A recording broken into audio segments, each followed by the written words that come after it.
నమస్తే అండి. ఈరోజు మనం ఎండాకాలం వచ్చేసింది కదండి, ఇప్పుడు చలవ చేసే వండుకోవాలి కదా. ఈరోజు నేను పెసరపప్పు చేస్తున్నానండి.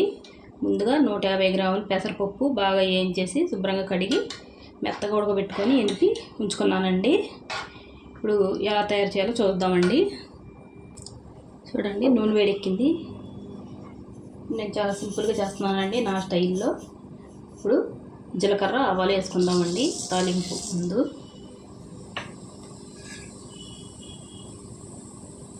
2 ఎండుమిరపకాయలండి,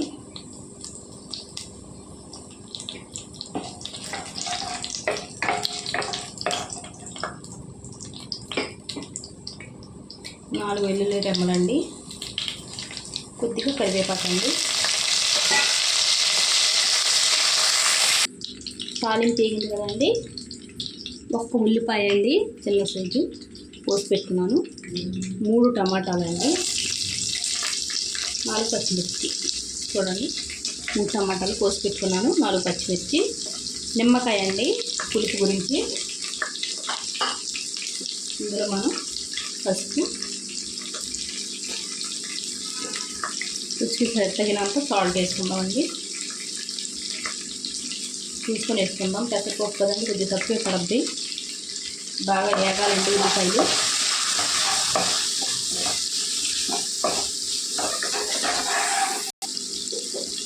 చూడండి, ఉల్లిపాయ ఎగ్గు వేయాలి కదండి.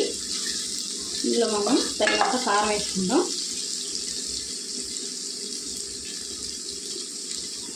నేను 1.5 చెంచా వేసానండి, చూసుకొని వేసుకోవాలండి.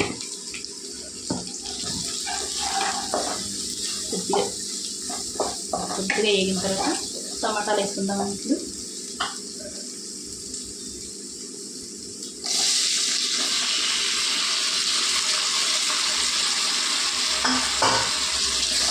టమాటాలు బాగా మగ్గాలండి. ఇది బాగా కలిపేసుకొని మూత పెట్టి మగ్గించుకుందామండి. చాలా టేస్టీగా ఉంటుందండి, చాలా స్వీట్గా చేసుకోవచ్చండి పెసరపప్పు. ఎండాకాలంలో ఎక్కువ చేసుకుంటే కలర్ వస్తుందండి. ఏ వడియాలు చల్ల మిరపకాయలు అంటారు కదండి, ఇవి వేసుకొని తినేయచ్చు. మూత పెట్టి మగ్గిస్తున్నామండి. చూడండి, టమాటాలు చాలా మగ్గాయండి, ఇంకొద్దిగా మగ్గాలి. ఇంకొద్దిగా మగ్గితే సరిపోద్ది. బాగా మెత్తగా వండుకోవాలండి టమాటాలు.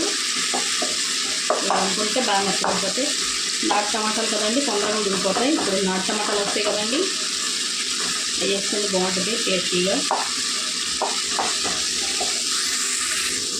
చూడండి, మెత్తగా వండేసుకోవాలండి. టేస్ట్ ఎంత చూసారా, చాలా మెత్తగా వండుకొని ఇందులో మనం చూసుకున్న పెసరపప్పు వేసుకుందామండి.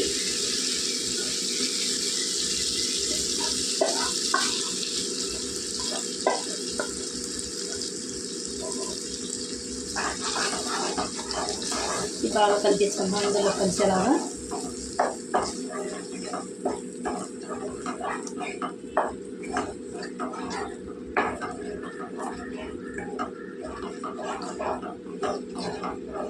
కారం ఇష్టం అండి, ఇంకా వేసుకోవచ్చు. తినేవాళ్ళు బాగా తినేవాళ్ళు ఎక్కువ వేసుకోవచ్చు కొద్దిగా.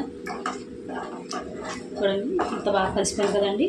ఇప్పుడు మనం దీంట్లో నీళ్ళు వేసుకుందాం.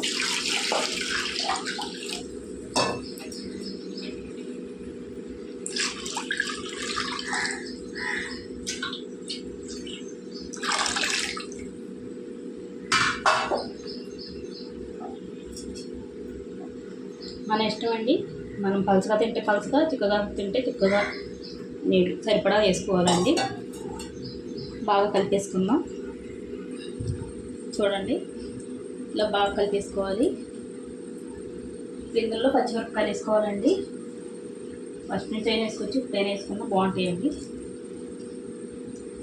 ఇప్పుడైతే బాగా కనిపిస్తూ ఉంటాయండి. ఇంకా చిక్కగా కావాలంటే కొద్దిగా ఎక్కువ పప్పు వేసుకోండి, పలుచగా కావాలంటే ఇలా చేసుకోండి. 1 లీటర్ నీళ్ళు వేసుకున్నాను నేను 150 గ్రాముల పెసరపప్పుకి. మరగనిద్దామండి బాగాని. చూడండి, 15 నిమిషాలు మరిగిందండి.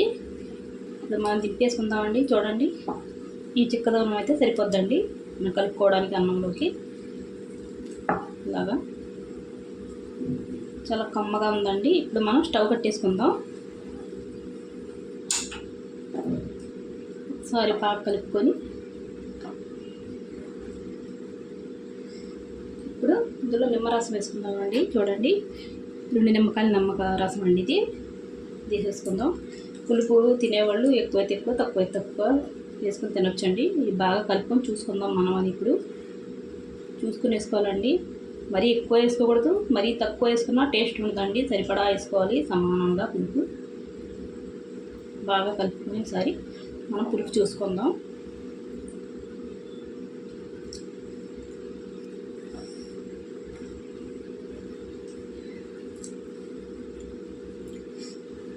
ఇంకొద్దిగా పడద్దండి పులుపు నిమ్మరసం. చూడండి, నేను నిమ్మరసం స్టోర్ చేసుకున్నాను కదండి, కనిపిస్తుందా?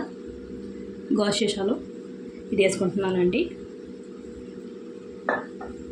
చాలా ఫ్రెష్గా ఉంటుందండి నిమ్మరసం గాజు సీసాలు పెట్టుకుంటే.